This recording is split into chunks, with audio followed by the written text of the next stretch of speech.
Hey guys, so I wanted to share with you a few quotes from A New Earth, Eckhart Tolle, and get your insight and your opinions on it. Um, it's sort of on the same wavelength as my last video about the evolution of consciousness. You'll see what I mean. Any life form in any realm, mineral, vegetable, animal, or human, can be said to undergo enlightenment. It is, however, an extremely rare occurrence, since it is more than an evolutionary progression. It also implies a discontinuity in its development, a leap to an entirely different level of being, and, most important, a lessening of materiality. Most crawling reptilians, the most earthbound of all creatures, have remained unchanged for millions of years. Some, however, grew feathers and wings and turned into birds, thus defying the force of gravity that held them for so long. Since time immemorial, flowers, crystals, precious stones, and birds have held a special significance for the human spirit. Like all life forms, they are, of course, temporary manifestations of the underlying one life, one consciousness. Their special significance and the reason why humans feel such fascination for and affinity with them can be attributed to their ethereal quality. So, once there is a certain degree of presence of still and alert attention in human perception, they can sense the divine life essence, the one indwelling consciousness or spirit in every creature, every life form, recognize it as one with their own essence and so love it as themselves. Until this happens, however, humans only see the outer forms, unaware of the inner essence, just as they are unaware of their own essence and identify only with their own physical and psychological forms. So then he asks, is humanity ready for a transformation of consciousness? An inner flowering so radical and so profound that compared to it, the flowering of plants, no matter how beautiful, is only a pale reflection. Can human beings lose the density of their conditioned mind structures and become like crystals or precious stones, so to speak, transparent to the light of consciousness?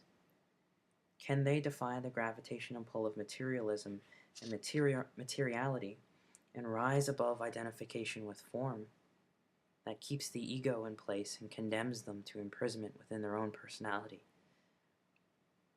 The possibility of such a transformation has been the central message of great wisdom teachings, the messengers, Buddha, Jesus, and others, not all of them known, were humanity's early flowers. A widespread flowering was not yet possible at that time, and their message became largely misunderstood and often greatly distorted.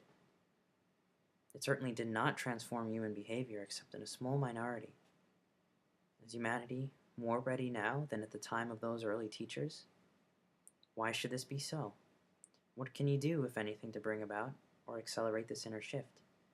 What is it that characterized the old egoic state of consciousness, and by what signs is the new emerging consciousness recognized? These are just sort of the things that he explores in this book. Let me just see if I can get anything else out of this. But that's sort of the central message that I wanted to share. Well, I guess I can share this. Most ancient religions and spiritual traditions share a common insight that our normal state of mind is marred by a fundamental defect. However, out of this insight into human nature, of the human condition, we may call it the bad news, arises a second insight. The good news of the possibility of a radical transformation of human consciousness. In Hindu teachings, sometimes in Buddhism also, this transformation is called enlightenment. In the teaching of Jesus, it is salvation. In Buddhism, it is the end of suffering. Liberation and awakening are other terms to describe this transformation. The great achievement of humanity is not its works of science, art, technology, but the recognition of its own dysfunction, its own madness. In the distant past, this recognition already came to a few individuals. To recognize one's own insanity is, of course, the arising of sanity, the beginning of healing and transcendence. A new dimension of consciousness has begun to emerge on this planet, a first tentative flowering. Those rare individuals then spoke to their contemporaries. They spoke of sin, of suffering, of delusion. They said, "Look how you live. See what you are doing, the suffering you create." They then pointed out to the possibility of awakening from the collective nightmare of normal human existence. They showed us the way. The world was not yet ready for them, and they were a vital and necessary part of human awakening. Inevitably, they were mostly misunderstood by their contemporaries as well as subsequent generations. And then he goes into religion and so on and so forth. So, to just end here, final quote. If the structures of the human mind remain unchanged, we will always end up recreating fundamentally the same world, the same evils, the same dysfunction. The inspiration for the title of this book came from a Bible prophecy that seems more applicable now than at any other time in human history. It occurs in the Old Testament. It speaks of the collapse of the existing world order and the arising of a new heaven and a new earth. We need to understand here that heaven is not a location, but refers to the inner realm of consciousness. This is the esoteric meaning of the word, and this is also its meaning in the teachings of Jesus. Earth, on the other hand, is the outer manifestation in form, which is always a reflection of the inner. Collective human consciousness and life on our planet are intrinsically connected. A new heaven is the emergence of a transformed state of human consciousness, and a new earth is its reflection in the physical form. Since human life and human consciousness are intrinsically one with the life of the planet, as the old consciousness dissolves, there are bound to be synchronistic, geographic, and climatic natural upheavals in many parts of the planet, some of which we are already witnessing now. So, just to end there, let me know your thoughts on these ideas. They remind me of some other thinkers. For one, if you're familiar with him, Jean Gebser,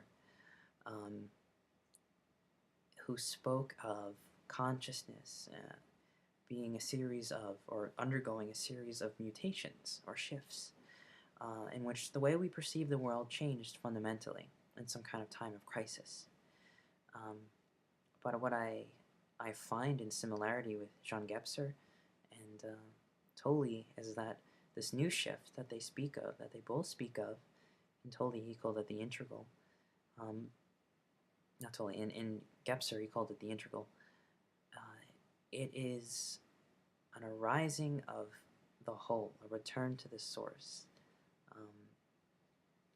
He described each structure of consciousness like a cage, similar to how Tolle does. But in discovering the creator and the originator of that cage of your personality, of the material world, finding the origin of such things, and finding it as yourself, transforms the cage to not a cage, but a creation in which we had been self-limiting, self-imposing these sort of things. Consciousness breaks its own fixations, its own, I guess, it loses itself in its own creation, in its own form, and thus becomes unhappy. But if we are infinitely more, if we are the source of creation in ourselves, if we can find that eternal spirit or enlightenment or awakening or salvation, if you can find that in yourself, then you become a very different kind of human being. You do become, in a sense, a blossoming, flowering human being, no longer limited by your creations, but more like an artist in the world. The mystic is like an artist, and the world is his canvas and his painting. So become like an artist, and an artist of consciousness. Anyway, thanks for listening.